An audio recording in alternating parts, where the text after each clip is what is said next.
Hello एडेंट family.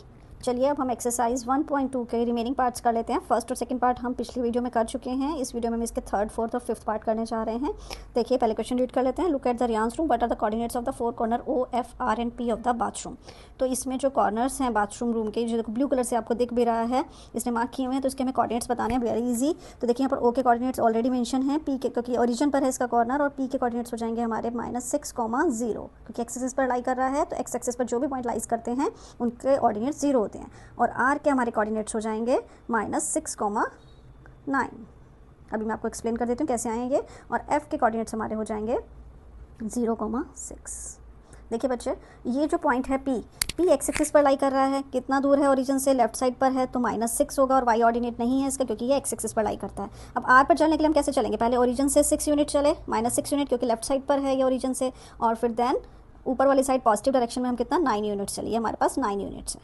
और F के लिए फिर से हम ओरिजिन पर आते हैं, ओरिजिन से हम 6 यूनिट चले हैं, और ओरिजिन से हम सीधा 6 यूनिट यहाँ पर, ये 6 नहीं 9 होगा, यहाँ पर 9 होगा, ठीक है ना, ये 9 यूनिट्स है। तो यहाँ पर ओरिजिन पर एफ़ के लिए हम कितना चले हैं 0,9, ठीक है।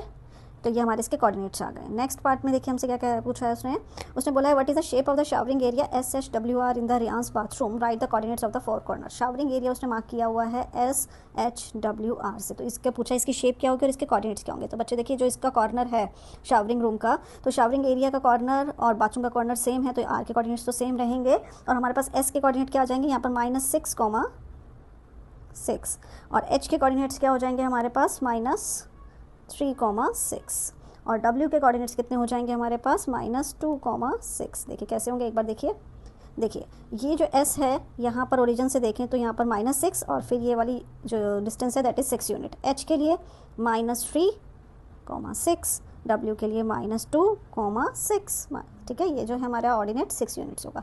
तो इस तरह से हमारे पास जो इसके कॉर्नर्स के कोऑर्डिनेट आ गए हैं। उसके बाद उसने पूछा है इसकी शेप क्या है। देखिए बच्चे, इसमें 1 pair of opposite sides parallel दिख रहा है आपको, तो ऐसा क्वाड्रिलेटरल जिसमें 1 pair of opposite sides parallel होता है, इसे हम क्या बोलते हैं, ट्रेपीजियम बोलते हैं। एक बार मैं आपको ड्रॉ करके दिखाती हूँ। हाँ जी, देखिए अगर हमारे पास एक ऐसा क्वाड्रिलेटरल है जिसमें 1 pair of opposite sides parallel है, चलिए फ्री हैंड कर लेते हैं इसे, ठीक है। तो ये 1 pair of opposite sides parallel है, तो ये ट्रेपीजियम होगा। तो इन द सेम वे हमारे यहाँ पर शावरिंग एरिया में भी 1 पेयर ऑफ अपोजिट साइड्स यहाँ पर पैरेलल दिख रहा है, तो ये किस शेप का हो गया हमारे पास, ट्रेपीजियम, ठीक है।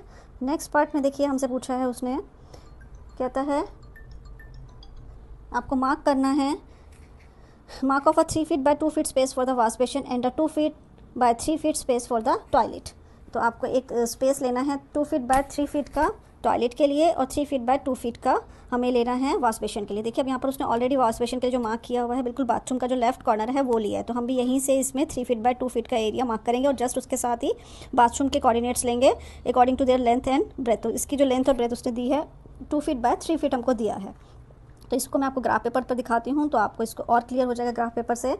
तो हमारा यहाँ पर जो बाथरूम का कॉर्नर था दैट वाज -6,0 यहाँ पर था, ठीक है ना। तो यहीं से हमें 3 फीट बाय 2 फीट लेना है, तो 3 फीट बाय 2 फीट मैं यहाँ पर ले रही हूँ, 3 फीट बाय 2 फीट का, ठीक है। 3 फीट इसकी लेंथ हो गई, 2 फीट इसकी ब्रेथ हो गया। तो ये हमारे पास इसके कोऑर्डिनेट्स ये आ जाएंगे बाथरूम के वॉश बेसिन के लिए, बाथरूम में वॉश बेसिन के लिए। इस पॉइंट को थोड़ा सा, हाँ जी, ठीक है। तो यहाँ पर हमने लाइन सेगमेंट ड्रॉ करके इस बाथरूम को कंप्लीट कर बाथरूम में वॉश बेसिन एरिया को कंप्लीट कर लिया। अब उसने बोला था टॉयलेट सीट के लिए जो आपको स्पेस लेना है वो स्पेस लेना है 2 फीट बाय 3 फीट का। तो यहीं से हम 2 फीट बाय 3 फीट का लेंगे, बिल्कुल इसी की वॉल के साथ। इसका मैं कलर चेंज कर देती हूँ, आपको क्लियर दिखाई देगा। यहाँ पर मैंने ले लिया -4,2, 2 फीट हो गया यहाँ पर इसका, एंड 3 फीट इसकी हमें लेंथ लेनी है, तो ये हो गया 3 फीट बाय 2 फीट का हमारा टॉयलेट का एरिया रेडी, ठीक है जी। ये हमारे टॉयलेट के कॉर्नर्स आ गए हैं। तो इन कॉर्नर्स के उसने कोऑर्डिनेट भी पूछे, तो हम इसके कोऑर्डिनेट्स लिख लेते हैं। तो 4 कॉर्नर्स जो हैं इसके हमारे वॉश बेसिन के लिए आ गए हैं, फॉर द वॉश बेसिन।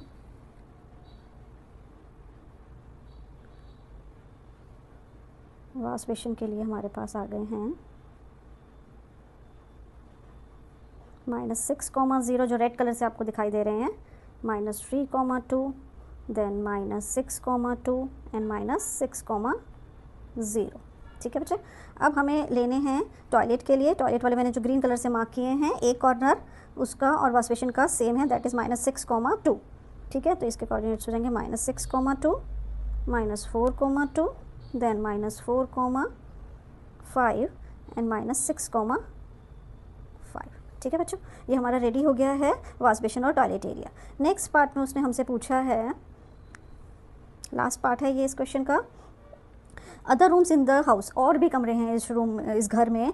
तो अभी तक हमने किसके बारे में स्टडी किया है, अभी इसका बेडरूम के बारे में और टॉयलेट के रूम के बारे में स्टडी किया था। अब उसने बोला कि इसके साथ एक डाइनिंग रूम भी अटैच है, which has the length of 18 feet by 15 feet. The length of the dining room extend from the point P to A। तो उसने बोला जो लेंथ है ना डाइनिंग रूम की, देखिए डायग्राम से, डायग्राम में डाइनिंग रूम मार्क नहीं किया हुआ, लेकिन जो इसकी लेंथ है वो ये P पॉइंट है और ये A पॉइंट है। तो देखिए बच्चे, ये ऑल 6 यूनिट है, ये हमारा 6 यूनिट्स है और ये 12 यूनिट है। तो यहाँ से लेंथ ऑलरेडी हमारे पास 13 कंप्लीट हो गई, 18 और प्लस 12 जो हमारे पास 18 फीट हमारी डाइनिंग रूम यहाँ से स्टार्ट हो रहा है, इसकी लेंथ 18 फीट है। अब नीचे की तरफ उसने बोला है कि 15 फीट और लेना था, ऊपर तरफ तो हम नहीं जा सकते, तो इस तरह से नीचे की तरफ 15 फीट हम और लेंगे, जिससे हमारा पूरा डाइनिंग रूम रेडी हो जाएगा।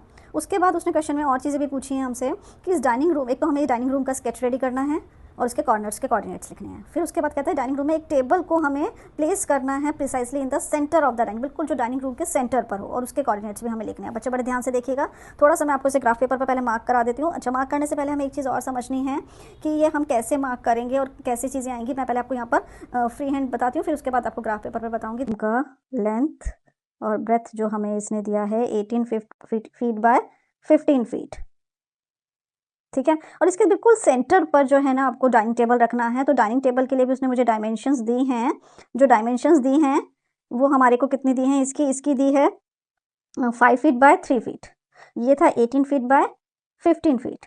तो बच्चों देखो, यहाँ पर जो कोऑर्डिनेट्स थे हमारे, हमने देखा था 6,0 था P जो पॉइंट था, और A पॉइंट जो था दैट इज 12,0। तो हमें दिख रहा है ये 18 फीट तो आ गया हमारे पास। अब 15 फीट हम नीचे जाएंगे, क्योंकि यहाँ पर देखिए बच्चों, यहीं पर ओरिजिन था, कहीं यहाँ पर कहीं ओरिजिन था, तो इसके नीचे जा रहे हैं कि हम नेगेटिव साइड जाना है। तो नीचे वाले जो कोऑर्डिनेट्स होंगे वो हमारे पास क्या आएंगे, 6, -15, क्योंकि हमें से 15 फीट जो है इसकी ब्रेथ है। इन द सेम वे यहाँ पर 6, -15 सॉरी 12, -15 ये वाला कॉर्नर हो जाएगा हमारे पास। इसको एक बार इरेज करके लिख देते हैं, यस दिस इज योर 12, -15, ठीक है बच्चा। तो अब इसके बिल्कुल सेंटर पर हमें जो है डाइनिंग टेबल रखना है। तो इसका सेंटर निकालने के लिए, यानी कि हमें इस जो 18 फीट है इसका बिल्कुल सेंटर चाहिए, ठीक है। तो अब इसका सेंटर निकालने के लिए हमें क्या करना पड़ेगा, x1 + x2/2, मैं इसको नेमिंग कर रही हूँ m। तो m का जो x कोऑर्डिनेट होगा, m का जो x कोऑर्डिनेट होगा मतलब centre of the dining room, centre of dining room, ये हो जाएगा हमारे पास 6 + 12/2 दैट इज इक्वल टू, यहाँ पर -6 है,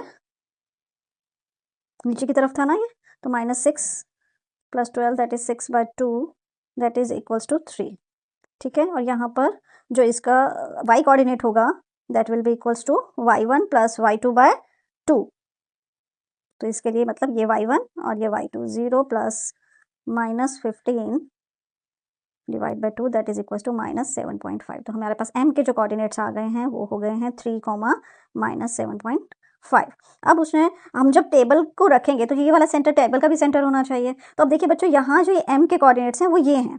अब इसको यहाँ पर देखिए, मैं आपको और एक्सप्लेन कर देती हूँ। m के कोऑर्डिनेट्स 3, -7.5 है हमारे पास। अब जो टेबल रखेंगे, टेबल 5 फीट जो उसकी है लेंथ होगी और 3 फीट उसकी ब्रेथ होगी। तो 5 फीट में से जो हमारे पास कुछ, सपोज करिए मैं एक रफ स्केच बनाऊँ अगर डाइनिंग टेबल का, ये हमारा डाइनिंग टेबल है। अब ये सेंटर में 3 है, तो इधर से देखिए बच्चों बिल्कुल क्लियर है, इस कॉर्नर पर पहुंचने के लिए मुझे क्या करना पड़ेगा, यहाँ से थोड़ा सा इसको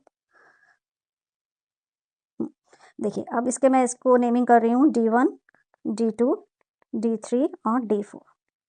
D1 के लिए देखो, 3 से हम लेफ्ट साइड जाएंगे तो इसमें से हमें 2.5, क्योंकि टोटल हमें 5 फीट रखना है, तो 5 में से हाफ इधर जाएगा और हाफ ही हमारा इधर जाएगा, ठीक है ना। मतलब अगर m इधर है तो इधर और इधर जाना है, कितना कितना जाना है, 2.5 हम सब्ट्रैक्ट करेंगे, और नीचे -7.5 है और ये नीचे की तरफ आएगा पॉइंट, ये चीज़ हमारी नीचे की तरफ होगी। तो इसमें हमें क्या करना पड़ेगा, 1.5, 7.5 ऑलरेडी है, -7.5, इसमें -1.5 फीट और नीचे चला जाएगा। तो ये हमारे पास D1 के कोऑर्डिनेट्स आ जाएंगे इक्वल्स टू 0.5 और -9।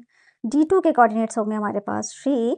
अब क्योंकि ये हमारा राइट साइड पर जा रहा है तो ये प्लस हो जाएगा, 3 + 2.5 -7.5, नीचे की तरफ ही है। नीचे की तरफ बच्चे जो भी देखिए, सीधी सी बात है, जो नीचे की तरफ है वो सब्ट्रैक्ट होगा, ठीक है, और जो ऊपर की तरफ है y कोऑर्डिनेट वो उसमें प्लस, y कोऑर्डिनेट के लिए उसमें हम ऐड करेंगे। इन द सेम वे जो लेफ्ट साइड है हमारे पास लेफ्ट साइड में जो पॉइंट्स हैं उसके लिए हम सब्ट्रैक्ट करेंगे, राइट साइड के लिए प्लस करेंगे। तो हमारे पास D2 के कोऑर्डिनेट्स आ जाएंगे 5.5 और ये आ जाएगा हमारे पास -9। इसी तरह से D3 के लिए 3, अब D3 ऊपर की तरफ है तो 2.5 प्लस होगा और 7.5 ऐड होगा, पॉजिटिव डायरेक्शन में हम जाएंगे तो हमारे कोऑर्डिनेट्स आ जाएंगे 5.5 -6। तो D4 के ऐसे सिमिलरली हम कोऑर्डिनेट्स निकाल लेंगे। अब ये ऊपर की तरफ D4 के लिए निकालना है हमें, तो -2.5 और माइनस प्लस ऊपर की तरफ है तो y कोऑर्डिनेट में प्लस करेंगे, और क्योंकि D4 देखिए अब M से लेफ्ट साइड पर है, M से लेफ्ट साइड पर है तो इसलिए मैंने सब्ट्रैक्ट किया, 1.5 ऐड करेंगे, that is equals to 0.5 and -6। तो ये हमारे चारों कोऑर्डिनेट्स आ गए हैं। तो अगर मैं आपको इसे ग्राफ पेपर पर दिखाऊं तो ग्राफ पेपर के लिए देखिए इसमें मैंने कोऑर्डिनेट्स को मार्क किया हुआ है यहाँ पर, ये इसका सेंटर है M, और D1, D2, D3, D4 की कोऑर्डिनेट्स मैंने मार्क किया कर लिया। अब टेबल इसका हम बना लेते हैं। इसके लिए हम D1, D2 और D3 को ज्वाइन कर देंगे।